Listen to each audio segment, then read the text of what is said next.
មុននឹងចាប់ផ្ដើមលក់អនឡាញអ្វីដែលបងប្អូនគួរពិចារណាខ្លាំងបំផុតនោះគឺការជ្រើសរើសផលិតផលមួយអត់ត្រឹមត្រូវមានន័យថាផលិតផលមួយដែលជាតម្រូវការចាំបាច់ឬមួយក៏ផលិតផលមួយដែលងាយនឹងលក់នៅលើទីផ្សារអនឡាញតាមបទពិសោធន៍ខ្ញុំកន្លងមកក៏ដូចជា client របស់ខ្ញុំដែលខ្ញុំបានដឹងគាត់ធ្លាប់ជ្រើសរើសផលិតផលខុសដូចគ្នាដែរតែមួយចំនួនតែអ្នកខ្លះគេរើសត្រូវក៏គេដើរលឿនដែលរើសខុសក៏ដើរយឺតអីចឹងទៅបើសិនជាយើងរើសខុសទោះបីជាយើងនឹងចេះប៊ូសឬមួយក៏ចេះផលិតវីដេអូល្អយ៉ាងណាក៏ដោយក៏លទ្ធផលរបស់យើងនឹងក៏អត់សូវល្អដែរគឺខាត់ពេលហើយខាត់លុយទៀតហើយនៅក្នុងវីដេអូនេះខ្ញុំនឹងចែករំលែកនៅ5ចំណុចសម្រាប់ឲ្យបងប្អូនយកទៅពិចារណាមុននឹងចាប់ផ្ដើមជ្រើសរើសផលិតផលមួយយកមកលក់នៅលើទីផ្សារអនឡាញមិនថានៅលើ TikTok ឬមួយក៏ Facebook ទេទី1តើតើទៅនឹងការ research មានថាការស្រាវជ្រាវផលិតផលនៅលើបណ្ដាញសង្គមឧទាហរណ៍ថានៅលើ TikTok យើងអាចទៅចូលកន្លែង search បងប្អូនអាចវាយពាក្យថា product trend 2025 24បានបងប្អូនអាច search ទៅឃើញ product ជាច្រើនផលិតផលមួយណាដែលបងប្អូនអាចថានឹងលក់បាននៅលើទីផ្សារក៏ដូចជាបងប្អូនចូលចិត្តហើយនៅលើ Facebook ក៏ដូចគ្នាដែរបងប្អូនអស់ទៅក្នុង Facebook នៅលើ new feed បងប្អូនវាតែងតែមានគេ boost វីដេអូឬមួយក៏រូបភាពបងប្អូនគ្រាន់តែចុច like ឬមួយក៏ view វីដេអូគេទៅផលិតផលដែលល្អឬមួយក៏ផលិតផលស្តៀងហ្នឹងវាលោតនៅច្រើនមកឲ្យបងប្អូនយកមកគិតពិចារណាថាតើផលិតផលណាល្អហើយយើងអាចប្រើវិធីសាស្ត្រហ្នឹងបានទី2តើតើនឹងចំណង់ចំណូលចិត្តឬមួយក៏ជំនាញដែលយើងចេះផលិតផលមួយបើសិនជាយើងអត់ចេះប្រើប្រាស់អត់ចេះរបៀបនៃការបង្ហាញទៅដល់ភ្ញៀវទេយើងអត់អាចលក់ឲ្យគេបានទេនៅពេលដែលគេទិញគេតែងតែសួរបញ្ជាក់ឧទាហរណ៍ថាយើងលក់កុំព្យូទ័រដដែលយើងអត់ចេះនៅពេលដែលភ្ញៀវសួរតើតើទៅនឹងរបៀបប្រើប្រាស់ប៉ុន្តែយើងអត់ចេះនៃការបង្ហាញទៅដល់គេក៏គេអត់ទុកចិត្តអញ្ចឹង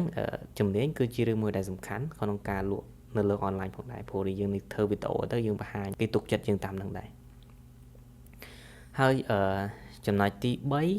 3ជ្រើសរើសផលិតផលមួយដែលសមល្មមមានន័យថាមិនថ្លៃពេកធ្វើឲ្យហួសដើមទុនរបស់យើងព្រោះដំណាក់កាលដំបូងជាដំណាក់កាលសាកល្បងការខ្ញុំលក់អនឡាញដំបូងខ្ញុំលក់មកបន្ទប់4ជ្រុងដែរប៉ុន្តែខ្ញុំរកផលិតផលណាដែលតូចដែរហ្នឹងហើយខ្ញុំរើសរបស់ដែលខ្ញុំចេះខ្ញុំយកមកលក់ចឹងការជ្រើសរើសផលិតផលដំបូងខ្ញុំអាចរើសផលិតផលណាដែលតូចល្មមហើយងាយដឹកជញ្ជូនងាយយកថតវីដេអូអីចឹងខ្ញុំនិយាយនេះគឺសម្រាប់អ្នកដែលចាប់ផ្ដើមម្នាក់ឯងឲ្យដើមទុនតិចអាចប្រើវិធីសាស្ត្រនឹងបានហើយចំណុចទី4ទីផ្សារប្រកួតប្រជែងដំបូងយើងរកផលិតផលដែលដូចគេស្តៀងគេយកមកលក់អញ្ចឹងយើងត្រូវមើលថាតើផលិតផលគេហ្នឹងដូចយើងដែរប៉ុន្តែការផលិតវីដេអូរបស់គេហ្នឹងបែបម៉េចហើយការ design រូបភាពឬមួយក៏ page របស់គេហ្នឹងបែបម៉េចយើងត្រូវរកកលឹះសំខាន់ជា unique របស់យើងក៏ដូចជាការផលិតវីដេអូការ design អីចឹងយើងធ្វើបែបផ្សេងដែលល្អខុសប្លែកពីគេចំណាប់អារម្មណ៍ធ្វើម៉េចឲ្យគេនឹងទុកចិត្តលើយើងអាហ្នឹងជាយើងចាំបាច់ហើយបើសិនជាបងប្អូនចង់ដឹងថានៅក្នុង page ដៃគូប្រកួតប្រជែងរបស់យើងហ្នឹងគេប្រម៉ូទនៅវីដេអូបែបណាខ្លះបងប្អូនអាចចូលទៅក្នុង Facebook library បងប្អូនវាយ page របស់គេទៅវានឹងលោតឈ្មោះ page គេឲ្យហើយគេនឹងបង្ហាញនៅផ្ទាំងវីដេអូឬមួយក៏រូបភាពដែលគេ boost ជាច្រើននៅក្នុង page របស់គេបងប្អូនអាច search តាមនឹងបានចំណុចទី5តើតើនឹងការសាកល្បង boost មានន័យថាយើងយកផលិតផលមកតិចបានហើយដែលទៅតែ search មកហ្នឹងហើយយើងយកមកសាកល្បងធ្វើវីដេអូយកមក design ប៉ុន្តែយើងកុំទិញ stock ច្រើនពេកទេយើងយកមកបន្តិចហើយយើងសាកប្រម៉ូទ boost ទៅតើវីដេអូមួយហ្នឹងដែលយើងផលិតហ្នឹងឬមួយក៏ផលិតផលដែលយើងលក់នៅលើ page របស់យើងហ្នឹង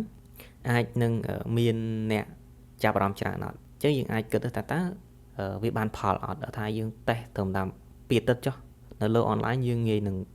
តេស្តឆាប់ដឹងឲ្យបើសិនជា page របស់យើងល្អការផលិតវីដេអូរបស់យើងល្អផលិតផលមួយនឹងអត់បានផលទេបងប្អូនអាចរកមើលផលិតផលផ្សេងទៀតបានគឺងាយនៅលើទីផ្សារ online យើងអត់អាចថាផលិតផលមួយអត់ដើរហើយយើងនៅតែប្រឹងអាមួយនឹងទៀតគឺយើងខាតពេលបងប្អូនហើយដើមទុនរបស់យើងតិចទៀត ចឹងចំណុចទាំង5ហ្នឹងបងប្អូនអាចយកទៅពិចារណាបានទី1តើតឹងទៅនឹងការ research ទី2តើតឹងទៅនឹងជំនាញទៅលើផលិតផលចំណុចទី3រកផលិតផលណាដែលមិនថ្លៃពេកឲ្យសមល្មមទៅនឹងដើមទុនដំបូងរបស់យើងចំណុចទី4គឺសិក្សាពីដៃគូប្រកួតប្រជែងចំណុចទី5គឺការសាកល្បង